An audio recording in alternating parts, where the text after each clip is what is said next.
everyone and welcome back. In my opinion, non-destructive editing is one of the most important practices a beginning Photoshop user should learn. Nothing is more frustrating than applying an edit only to find out later on that you can't undo what you've already applied. Luckily, there are a few features in Photoshop that will allow you to apply most of the same edits non-destructively, which means at any point in the future, you can go back and make changes as needed. The videos in this section will cover many of those features, starting with adjustment layers. Before I show you the magic of adjustment layers, let's look at the mistake many beginners make when editing their photos. Under the image menu, we have the adjustments submenu, which contains many adjustments that will help take your images to the next level. Let's start by selecting the black and white adjustment, and from the preset list, I'm going to choose darker to sharpen up the contrast. Now, pressing OK will apply this adjustment and convert it to a black and white image. Now here's the problem. While at this point, if we decided that the image looked better with color, we can simply undo the adjustment. But what if we were much further along in our edit, or we saved and closed the document?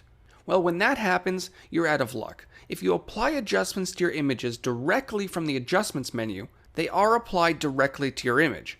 So if you wanted to make changes to that adjustment, or you wanted to completely remove it later on in your edit, well, tough luck. Now let's look at how adjustment layers completely changes the way you edit your photos. It all starts in your layers panel. Right at the bottom, the black and white circle is the adjustment layer icon. When selected, you're going to notice many of the same adjustments that you had access to under the adjustments menu, minus a few here and there. Just like before, I'm going to add the black and white adjustment, and select the darken preset.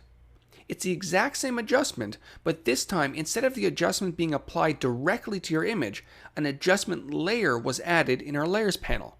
Let me add one more. This time I'm going to add a gradient map, and then in my properties panel, I'm going to choose one of Photoshop CS6's new photographic toning presets.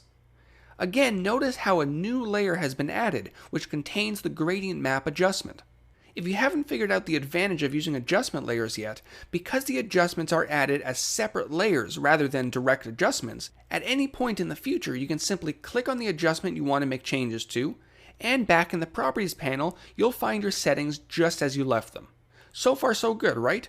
Adjustment layers are pretty simple to figure out, but you may run into an issue when working with a document that contains many layers like this one. Let's say you wanted to use an adjustment layer to change the color of this button to avoid editing the gradient. Just like you would add any adjustment layer, adding a hue and saturation adjustment can change the color of your layers.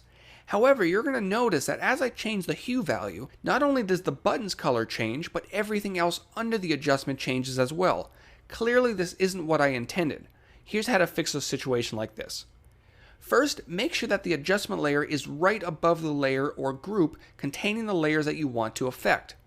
Once it's in place, make sure that the adjustment layer is selected, and then in your Properties panel, this icon right here will clip the adjustment layer to the layer or group directly below it, leaving all other layers as they were.